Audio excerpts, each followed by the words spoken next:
Good evening, everyone, and welcome to a session of Ask Zak, of course, with myself, Zak, and my colleague, as usual, Albert. Thank you, Zak. Thank you for being at Ask Zak. And today we are going to focus more on our caged layer hens or egg production. We know that Easter is around the corner, Zak, so we can be expecting a lot of eggs out there. And of course, our farmers are also expecting a lot of eggs. Very, very true, Albert, and very important when we get to our layers, especially our cage layers. We can control the environment much more than the other within our other setups. So first thing, of course, when we get to our poultry, we're going to hammer on that forever, and because that's extremely important to you, is first of all is your biosecurity. Of course, how you're cleaning your houses, that plays a role, but what you allow to come into your houses and what you allow to go out of your houses. Certain things we look for when we get to a farm is, of course, the foot tap.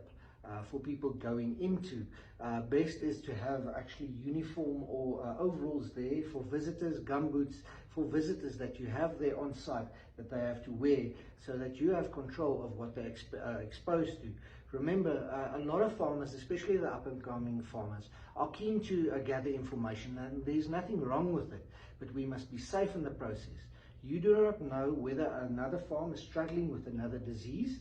You walk in there without gumboots, you didn't clean your shoes, and of course the disease might get stuck to your feet, and then you go back to your farm and you do not disinfect or clean yourself before going into your setup, and then all of a sudden you are struggling with the headaches. So guys, very, very important. Biosecurity, there are many more measures that we usually talk about in our information days, so really look out for that. But then again, of course, the environment is crucial. A happy animal is a productive animal. So we want to keep our temperatures as constant as possible. They're happy at around about 24 degrees Celsius. If they go lower, they're starting to use that energy from the feed to keep themselves warm. And of course, if it's higher, they do not really take in feed, and they take in more water because they are so hot, and they're trying just to cool themselves down.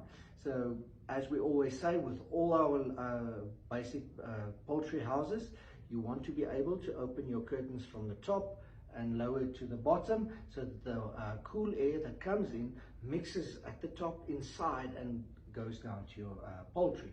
So very, very important. So look out for those basic things. But then there are a few other things that we need to take care of, and we talked about a little bit earlier, Albert. You mentioned lighting, and of course the feed that goes hand in hand of it. Can you explain to the people why those two go hand in hand and why it's so important? 100% correct, Zak. And of course, the factors that you just mentioned, Zak, the environment has also a role on your feeding. Just like you mentioned, whenever your temperature is too low, your animals will always use that feed to look after themselves before they will put it into production, in this case reproduction, which is a beautiful egg. Now, of course, that plays a massive role. If your temperatures are constant, you've got good ventilation and an ideal lighting program, you will have constant production. And of course, if you implement that biosecurity that Zak just emphasized on, which is so important, you have a lower risk of contracting diseases. And of course, we know that as soon as a disease hits into your caged layer house, your production goes down, and you, the farmer, is going to suffer. Not only is the chicken's going to suffer, but you're going to suffer as well. Now, when it comes to feeding a caged layer hen, first of all, when you order your caged layer hen at your Alzu depot, yes, we have point of layer hens available at every Alzu depot,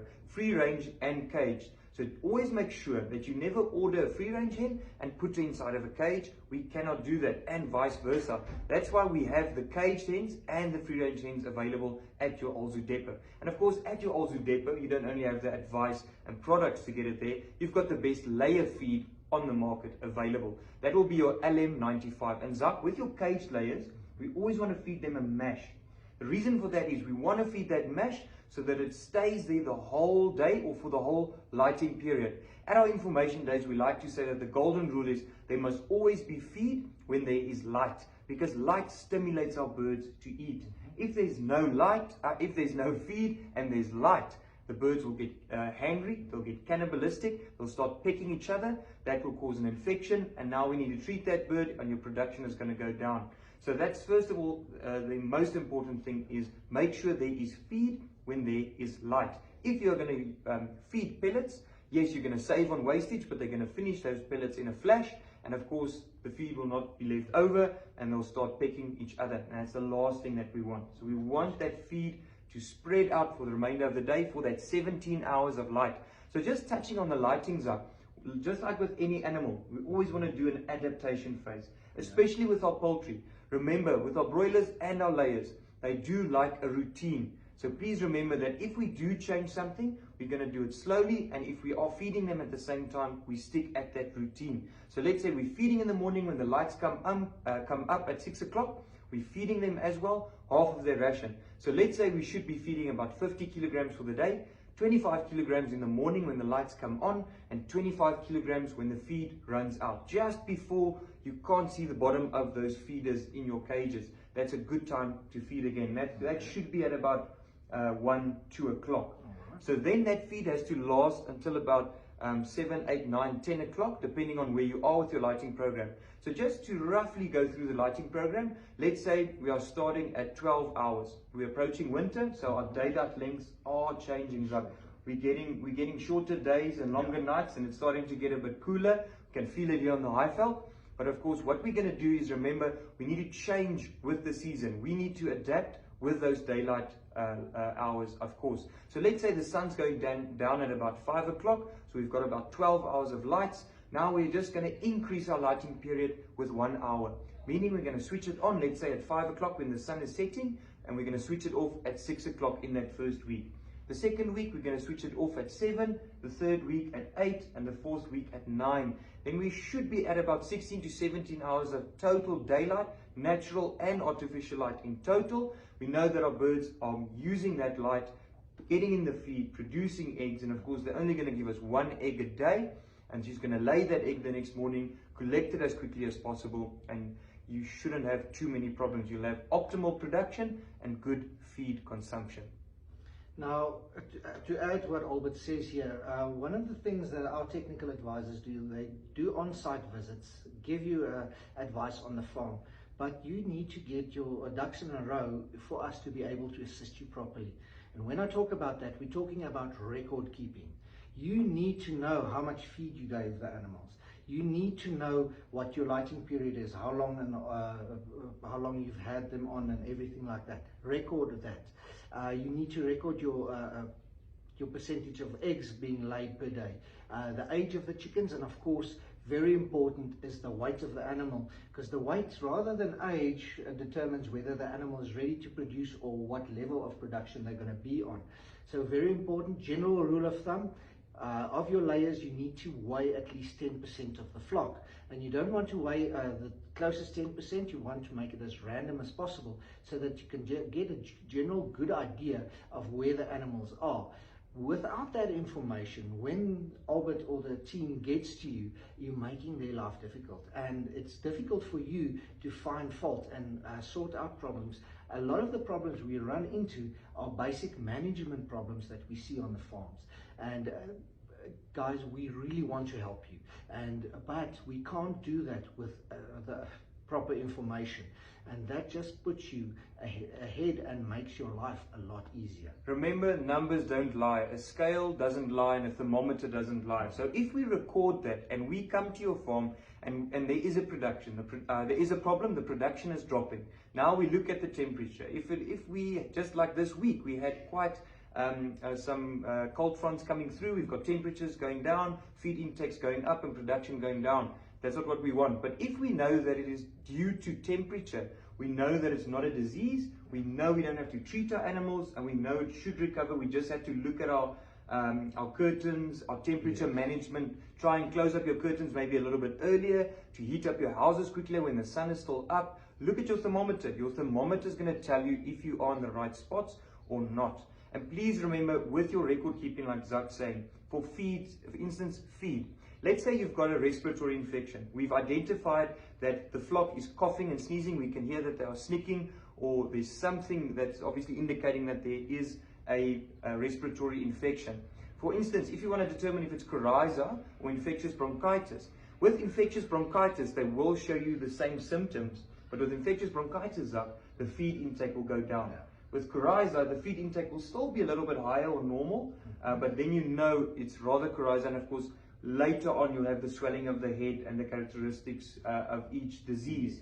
But you can treat that disease before you start having mortalities, and we don't want to lose our layer hens. Our layer hens can be productive for us for about 1.5 or even 2 years. So please, if we can prevent those mortalities by treating our animals just by using our record keeping. Same with coccidiosis. Zach, you know cocci quite well, and of course we've got the products to battle it. But just the same, if you can spot that your feed intake is going down with your production, and you look at the feces and see a discoloration, a green, yellowish, and it's getting pink or red because of the blood, we know it's coccidiosis. We can spray our neoprednisolone, which is available at every Alzu branch, and of course give them a sulfur-based antibiotic. They'll most probably have a withdrawal period. So what do we want to do? We want to prevent coccidiosis from getting in there. That's why we have the foot bath, the disinfectants, your F10SC, your ViroKill, your BetaKill, your neoprednisolone available at your depot branch.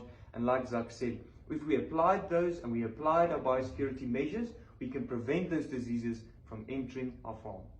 Now guys, just a last thing, when it comes to our ventilation, a lot of people sit with the misconception is when we talk about our basic sails that's on the side of the building that we lower or lift, people think we have to lower and lift them equally on both sides. No, that's not the case. You have to play around with it because you have to see where the predominant winds are coming from so that there is no draft, draft on the animals. So there might be days that your one side is maybe closed but your other side is open due to the airflow. But that only comes when you spend time in your chicken house and you get to know the environment, then you get to play around.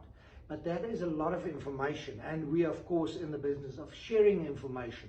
And Albert, you and the team are out and about this Thursday, coming Thursday. What are you guys up to teach the farmers? Yes, Zach, we are very excited. We're having a Farmers Information Day, a big Farmers Information Day in Pretoria North. Brand new branch. It's big, it's massive. There's loads of products there, a lot of space. It's going to be a wonderful event, and we're doing it with PIC. And if you don't believe it, Zach, we've even got a little special one. If you attend that big information day, you will get a specific code or a pamphlet that you can use at PIC to get a few gilts or a boar or a pregnant sow. We'll discuss that on the information day. But if you are a pig farmer in that area, in the Pretoria North area, at our beautiful depot on Lavender Road, Bonacor Dam, that area, you are more than welcome to come. We'll start registration at about 9:30, start at 10, and we should be done at about 1 o'clock afterwards. You're more than welcome to ask us any questions, because there's no reason that an Alzu customer should struggle or anything like that. We are there to help you. That's why our technical team is there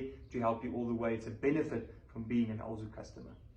So everything under one roof. Alzu is a one-stop shop, from information that the team shares, and of course the staff in the branch, and of course all the products when we talk about all the medication, equipment, feed, so on and so forth. Everything under one roof. So don't be scared to pop into your nearest Alzu one-stop shop and get your assistance and get going with your farming practice.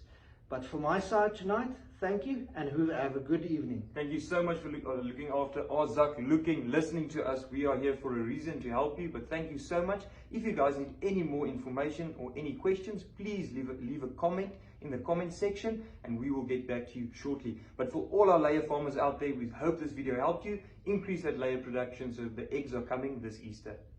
Good night.